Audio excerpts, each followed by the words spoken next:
अस्सलाम वालेकुम। कैसे हैं आप लोग? उम्मीद है आप सब ठीक होंगे। तो आज हम एक्सरसाइज 6.2 करेंगे, यूनिट नंबर 6 का, और ये क्लास 7 की मैथ का टॉपिक है। तो इसमें क्वेश्चंस हैं, solve the following problems bye unitary method and proportion method. मतलब जो क्वेश्चंस हैं, या तो आप इसको यूनिटरी मेथड के थ्रू सॉल्व करें या इसको प्रोपोर्शन मेथड के थ्रू सॉल्व करें। तो मैं दोनों मेथड्स आपको सिखा रही हूँ, और फिर आपको जो इजी लगे, जिसमें आप कंफर्टेबल हैं, वो उसमें आप करें। ठीक है। अगर आप मेरे चैनल पे पहली बार आए हैं तो काइंडली चैनल को सब्सक्राइब कर लें, बेल आइकन को क्लिक कर लें, और प्लेलिस्ट में क्लास 3, 4, 5, 6 की मैथ कंप्लीट करवा चुकी हूँ। वो सारे आपको प्लेलिस्ट में वीडियोस मिल जाएंगे। डिस्क्रिप्शन में भी मैंने प्लेलिस्ट के लिंक्स दे दिए हैं। इसी तरीके से साइंस इंग्लिश भी साथ साथ चल रही है, आप वो भी चेकआउट कर सकती हो। वीडियो स्टार्ट करने से पहले मैं आपको एक बात शेयर कर दूं कि ये जो क्वेश्चंस हैं जो मैं अभी आप लोगों के साथ शेयर करने वाली हूँ, ये जब मैं क्वेश्चन आज से 1 साल पहले समझने की जब मैं ख़ुद करती थी तो मुझे एक एंग्जाइटी फील होती थी, मुझे नहीं आती थी समझ। लेकिन अब मैंने इनको ख़ुद किया सारा। अब रीज़न क्या है ख़ुद करने का? वो रीज़न सिर्फ़ और सिर्फ ये है कि मैंने क्लास 3 की मैथ दोबारा पढ़ी। अब जो वीडियोस की वजह से मैंने क्लास और मैंने अप्लाई किया हुआ है जीएसटी में, तो इसलिए मैंने पूरा क्लास 3 से, तो मतलब मैंने अपना बेस सही कर लिया। जब आपका बेस ठीक हो जाता है तो आपको चीज़ें मुश्किल नहीं लगती। ठीक है। इसी तरीके से अगर आपको मैथ में इशू है तो प्लीज़ अपना बेस सही करें। आप क्लास 3 की मैथ को दोबारा देखें, 4 की मैथ को दोबारा देखें, 5 की मैथ को दोबारा देखें। टाइम कंज्यूमिंग है, लेकिन हमेशा के लिए आपको ये चीज़ें समझ आ जाएंगी। ठीक है। तो क्वेश्चन है, the price of 15 chairs is 4,500 rupees. Find the price of each of such 20 chairs. मतलब 15 चेयर्स की ये प्राइस है, अगर हम 20 चेयर्स ले रहे हैं तो उसकी प्राइस क्या होगी। तो मैं यहाँ पे एक लाइन लगाकर, ताकि मैं आपको दोनों मेथड सिखा सकूँ। ठीक है। सबसे पहले हम यहाँ पे लिख लेते हैं मेथड्स के नाम। ठीक है। ये है प्रोपोर्शन मेथड, और दूसरा हम करेंगे यूनिटरी मेथड। प्रोपोर्शन के हमने पहले भी क्वेश्चंस किए हुए थे, तो वही सेम तरीका है, in direct proportion, inverse proportion. तो सबसे पहले हम लिख लेते हैं किस किस के बारे में बात हो रही है। बात हो रही है चेयर्स एंड कॉस्ट के बारे में। ठीक है। 15 चेयर्स कितने रुपीज़ में? 4,500 रुपीज़ में। और फिर 20 चेयर्स कितने रुपीज़ में? पता नहीं, वो हमें मालूम करना है। तो देखें, जब आप चेयर्स आप बढ़ाओगे इसके कंपैरिजन में जब आपने चेयर्स बढ़ा दी तो ऑब्वियसली आपके पैसे भी बढ़ेंगे। तो ये देखिए, हम ये एरो बता रहा है कि ये डायरेक्ट प्रोपोर्शन है। ठीक है। ये डायरेक्ट प्रोपोर्शन की बात हो रही है, क्योंकि डायरेक्ट प्रोपोर्शन क्या था कि आप एक चीज़ बढ़ा रहे हो, उस एक चीज़ बढ़ने की वजह से आपकी दूसरी चीज़ बढ़ रही है, तो ये आपका डायरेक्ट प्रोपोर्शन है। तो डायरेक्ट प्रोपोर्शन तो बहुत सिंपल है। आप यहाँ से स्टार्ट करोगे, 15:20 लिखा। ठीक है। फिर इक्वल दिया, और फिर ये लिखेंगे आप यहाँ से नीचे की तरफ आएंगे, 4,500 रेशो x, मीन और एक्सट्रीम। मीन्स 15 x के साथ, सॉरी ये यहाँ पे, ठीक है, ये यहाँ x पे, तो मतलब 15 x के साथ मल्टीप्लाई करेगा और 20 मल्टीप्लाई करेगा 4,500 के साथ। x 15 यहाँ मल्टीप्लाई करा, यहाँ जाकर क्या करेगा? डिवाइड करेगा। सही है। तो आप इसको पूरे को सॉल्व करेंगे तो आपके पास आंसर आएगा। चलें इसको कर लेते हैं। 4 3 कर लेते हैं, 3 5 5 3 15। ठीक है। और 4 5 20। उसके बाद इसको अगर हम इसके साथ सॉल्व करेंगे, ठीक है, तो 18,000 आ जाएगा। और फिर 3 के साथ हम इसको डिवाइड करेंगे तो 6,000 आ जाएगा। मतलब x = 6,000। ठीक है। मैं यहाँ पे लिख लेती हूँ, x = 6,000।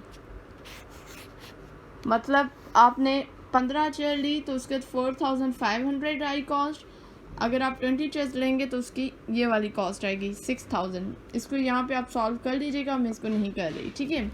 ये आपका प्रोपोर्शन मेथड था।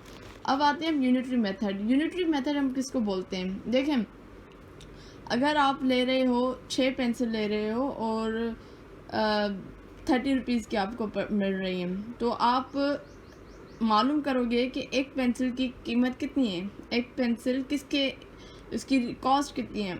तो जब आप एक पेंसिल की कीमत मालूम करोगे तो वो आप यूनिटरी मेथड अप्लाई कर रहे हो। मतलब एक चीज़ की आपने मालूम की और फिर आप उसको, आपको पता चलेगा कि आपने 6 पेंसिलें ली हैं, 30 कॉस्ट ली हुई की है उन्होंने, पर पेंसिल 5 रुपीज़ है, ठीक है। तो अगर आपको कॉस्ट भी नहीं पता हो तो आप 6 को 5 के साथ मल्टीप्लाई कर देंगे तो आपको कॉस्ट भी पता चल जाएगी ओवरऑल 6 पेंसिल्स की। तो यहाँ पे भी वही मेथड है, ठीक है। तो इसको करने का क्या है तरीका? आप ये कर रहे हो कि आप सबसे पहले ये मालूम कर रहे हो कि 4515 है, तो हम एक चेयर की मालूम कर रहे हैं कि एक चेयर की कितनी है, तो हम डिवाइड कर रहे हैं। हम डिवाइड करेंगे तो इसका आएगा, इसको हम कर लेते हैं 3 5 ज़ा 15, 3 1 ज़ा 3, 3 5 ज़ा 15, 0 का 0, 5 1 ज़ा 5, 5 3 ज़ा 15, 00। मतलब पर चेयर जो कॉस्ट है वो है 300। अब आप क्या करोगे, 300 को 20 चेयर के साथ मल्टीप्लाई करोगे, 20 के साथ आप मल्टीप्लाई करोगे तो फिर भी आपका 6000 आएगा। तो ये आपका हो गया यूनिटरी मेथड, ये आपका प्रोपोर्शन मेथड। अब मैं आपको आपके साथ इस एक्सरसाइज के कुछ क्वेश्चन शेयर कर रही हूँ। स्पेशली क्वेश्चन नंबर 9 बहुत इंपॉर्टेंट है, वो ज़रूर देखिएगा। और कुछ क्वेश्चंस में प्रोपोर्शन मेथड से सॉल्व करूँगी और कुछ यूनिटरी मेथड से। आप जिस मेथड में कंफर्टेबल हैं आप वो एक में प्रैक्टिस कर लें और एग्जाम में क्वेश्चन आ जाए तो आप सॉल्व कर लें, ठीक है। अब आते हैं नेक्स्ट क्वेश्चन की तरफ। क्वेश्चन नंबर 2 को देखें कि 6 identical pipes can fill a water tank in 3 hours. How many such pipes can fill the same tank in 2 hours? तो मतलब अगर 6 पाइपें वो टैंक फुल करने में 3 घंटे लगा रहे हैं तो कितने पाइप जो है वही सेम टैंक 2 घंटे में पूरा भर लेंगे। तो यहाँ से एक हमें बात अंदाज़ा हो रही है कि जब आप टाइम कम कर रहे हो तो ऑब्वियसली आपको पाइप बढ़ाने पड़ेंगे।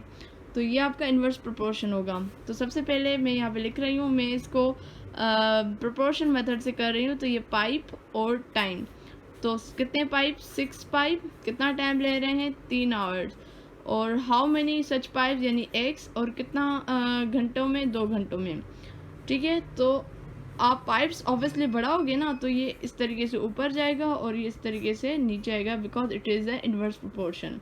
तो यहाँ से आप लेंगे, जहाँ से स्टार्ट करते हैं वो x/6 इक्वल टू, फिर यहाँ से 3/2। यहाँ से आप नीचे से नहीं 2/3 के, नहीं 3/2 की तरफ, फिर ये इसके साथ और ये इसके साथ। तो ये हो जाएगा आपका 2x equal to 6 × 3, x is equal to 6 3 ज़ा 18, और ये 2 मल्टीप्लाई करा है, यहाँ डिवाइड करेगा, 2 1 ज़ा 2, 2 9 ज़ा 8, सॉरी 2 9 ज़ा 18, सो x इज इक्वल टू 9। मतलब 9 पाइप जो है वो आपको रिक्वायर होंगे to complete the same tank in 2 hours. तो ये कुछ इसका आंसर है, ठीक है। अब आते हैं हम नेक्स्ट क्वेश्चन की तरफ। नेक्स्ट क्वेश्चन है कि if 5% can consume the food provisions in 8 days, how many persons can consume the same food provision in 4 days? तो 5 पर्सन हैं, 8 दिन में वो 8 दिन का खाना उनके पास है, वो खा रहे हैं। तो कितने लोग जो है वो सेम खाना 4 दिन में पूरा कर लेंगे? तो यहीं से भी अंदाज़ा हो रहा है कि लोग बढ़ेंगे। ऑब्वियसली जब लोग बढ़ाएंगे तो दिन कम आपके पास आएंगे। तो ये भी इसी तरीके से है पर्सन और डेज़। तो पर्सन कितने हैं, 5 है, और डेज़ कितने हैं, 8 डेज़ हैं, ठीक है। फिर सेम कितने पर्सन का है, तो 1, और डेज़ कितना का है, 4। तो ये बढ़ेंगे ऑब्वियसली पर्सनस, ठीक है, और फिर दिन कम हो रहे हैं। तो इस तरीके से स्टार्ट करेंगे, x/5 इक्वल टू 8 4, ठीक है। x रेशो 5, तो ये हो जाएगा आपका, ये इसके साथ हो जाएगा और ये इसके साथ हो जाएगा। तो ये हो जाएगा आपका 4x is equal to 5 multiply 8, x is equal to 5 8 ज़ा 40, 4 4 1 ज़ा 4, 4 10 ज़ा 40, मतलब x इज इक्वल टू 10। मतलब सेम फूड जब 10 लोग खाएंगे तब जाकर सेम फूड 4 दिन में कंप्लीट हो जाएगा। तो इसका आंसर है जी 10। नेक्स्ट क्वेश्चन की तरफ आते हैं। क्वेश्चन 4 है, the cost of 4 kg of mangoes is 300 rupees, find the cost of 10 kgs of mango. तो इसको हम यूनिटरी मेथड से कर रहे हैं। सबसे पहले आप पर केजी मालूम कर लें कि पर केजी कितना पड़ रहा है। तो आप 300 को डिवाइड करें 4 के साथ, ठीक है। तो इसको हम डिवाइड करेंगे, 4 1 ज़ा 4, 4 7 ज़ा 28, 2 इस तरफ चला गया, 4 5 ज़ा 20, मतलब पर केजी जो मैंगो पड़े वो पड़े 75 रुपीज़। तो 10 kg का इन्होंने कहा है, तो 75 को आप मल्टीप्लाई करोगे किसके साथ, 10 के साथ, तो ये हो जाएगा 750, 750 रुपीज़ के आपके 10 kgs जो है मैंगोज पड़ेंगे। ये आंसर है। नेक्स्ट क्वेश्चन की तरफ आते हैं। अच्छा, अब नेक्स्ट क्वेश्चन है कि student read 30 pages of book in 4 days, how many pages of same book will read in 10 days। तो एक स्टूडेंट से वो 30 पेजेस ऑफ बुक पढ़ रहा है 4 दिन में। तो आपने बताना है कि सेम बुक कितने पेजेस जो है वो 10 दिन में पढ़ लेगा। तो इसको, ये मैंने गलत कर दिया है, इसको हम थोड़ा सा हटा लेते हैं।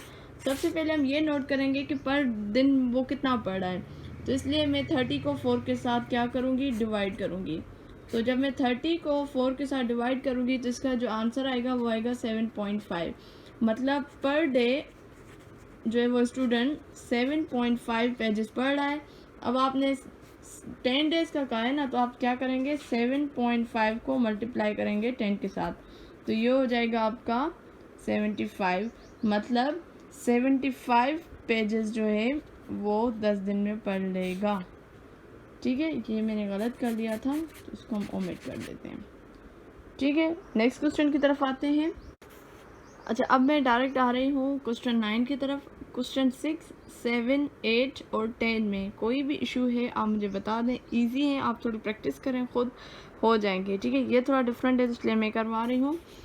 If 4/7 of a piece of metal weight 28 kg, find the weight of 8/9 of the same piece of metal. मतलब ये फ्रैक्शन में, तो इसको थोड़ा सा हमें देखना पड़ेगा। इसका भी सिंपल ही है। सबसे पहले हम इसका यूनिटरी मेथड से करेंगे। मतलब 28 को मैं डिवाइड करूँगी 4/7 के साथ। तो 28 मल्टीप्लाई रेसिप्रोकल करेंगे तो 7/4 हो जाएगा। 4 1 ज़ा 4 और 4 7 ज़ा 28। उसके बाद 7 7 ज़ा 49, ये 49 kg आ गया। अब आपने 49 को सिंपली मल्टीप्लाई करना है किसके साथ, 8/9 के साथ, ठीक है, 8/9 के साथ।